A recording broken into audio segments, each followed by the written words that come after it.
she's so fine. Hell of a ride, blows my mind. Hell of a ride. What's good, guys? This story came out on March the 26th. It's coming out of Lima, Pennsylvania. Now, I'm not sure if that's pronounced Lima or Lima. I have an aunt that lives in Lima, Peru, and that's why I'm leaning toward Lima.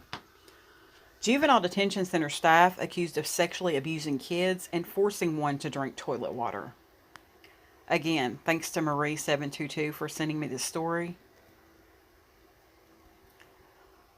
A deluge of horrific allegations have come out in the last few weeks against staff members at a juvenile detention center in Lima, Pennsylvania, forcing a mentally ill child to drink toilet water, leaving another covered in her own excrement for 3 days, and taking minor girls to, quote, private parties, end quote, where they were sexually abused, just to detail a few.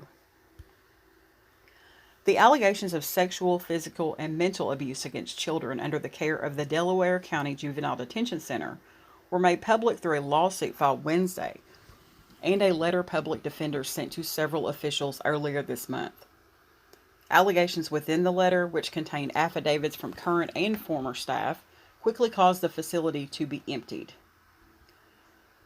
The Pennsylvania Department of Human Services also said it investigate, according to the Philadelphia Inquirer.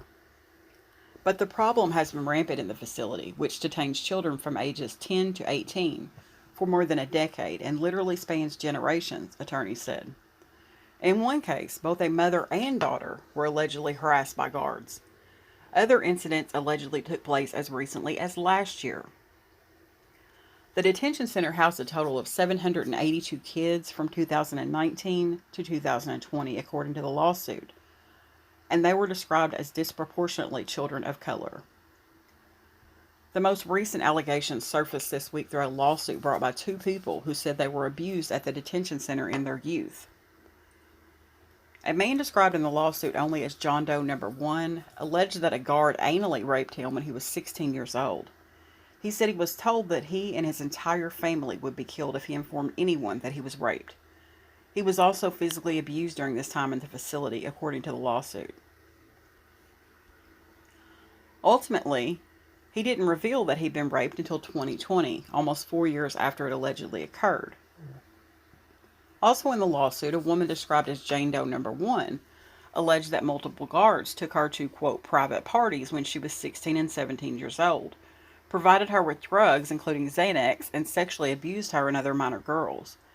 A female guard was aware, but did nothing to prevent the parties, the lawsuit alleges. Jane Doe was in that facility about 6 or 7 times between 2006 and 2009. Almost a decade after she was released, one guard allegedly contacted her and sent sexually explicit messages. After that, a different guard contacted her 16-year-old daughter on Instagram to say that he wanted to, quote, link up, end quote, according to the lawsuit.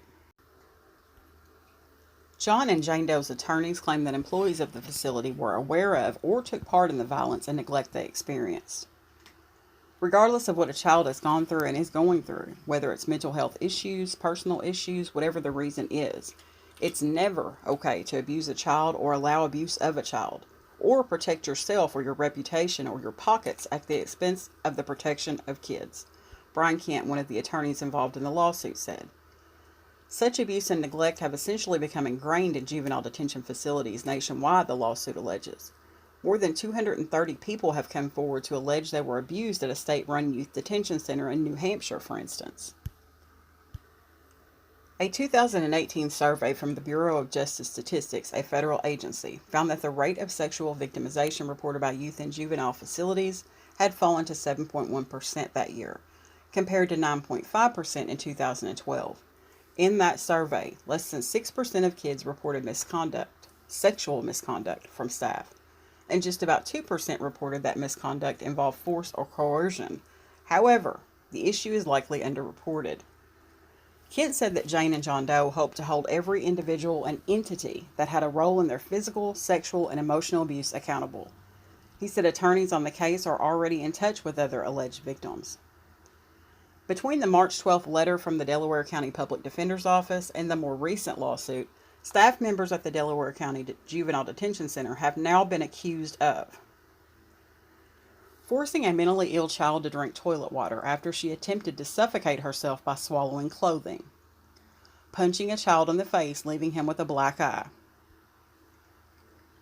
leaving a mentally ill child in seclusion and covered in her own excrement for 3 days without running water or a shower, standing by as a child screamed because she was wrapped in clothing so tightly that her face had lost color and it had to be cut away,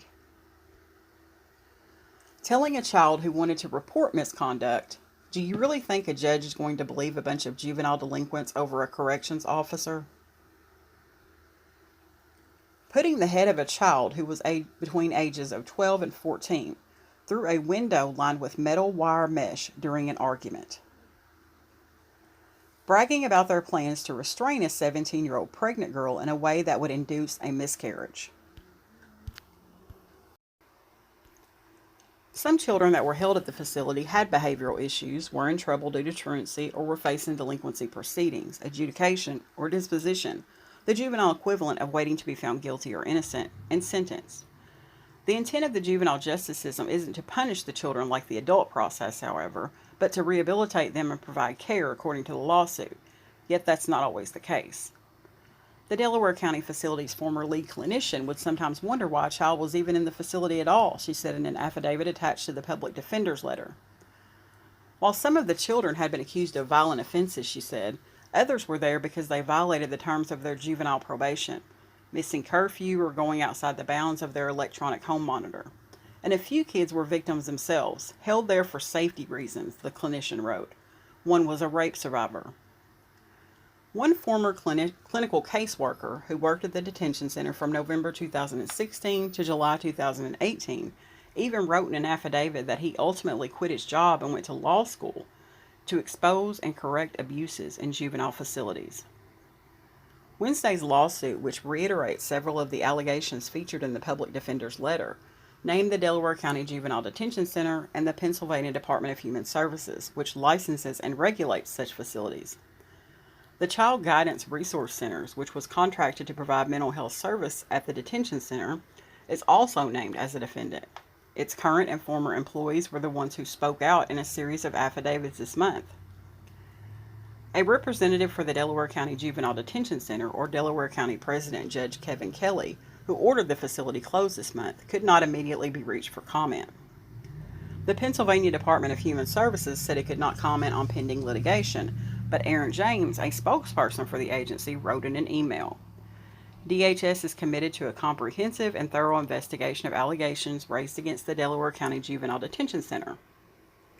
The investigation is ongoing, James said, and will include interviews with youth formerly placed in the facility and staff, plus a review of complaints, past incidents, and complaints to a child abuse hotline. Colleen McNichol, the CEO of Child Guidance Resource Centers, also declined to comment on the lawsuit itself, but noted that her nonprofit supports the request for a full investigation into the allegations and stands with the clinicians who raised concerns. We are conducting an internal review and are committed to taking necessary action as needed. We are devastated to hear the breadth of alleged abuse at DCJDC, the nonprofit said in a statement on its website. Child Guidance remains dedicated to ensuring children's safety at home, school, and in the community. I don't think they can dismiss this lawsuit this time because there's so many people that have come out of the woodwork to support the claims being made. And anytime you have former and current staff members going along with this, it's definitely something to watch for. So I'm going to end the story on that note. Thanks for watching, guys.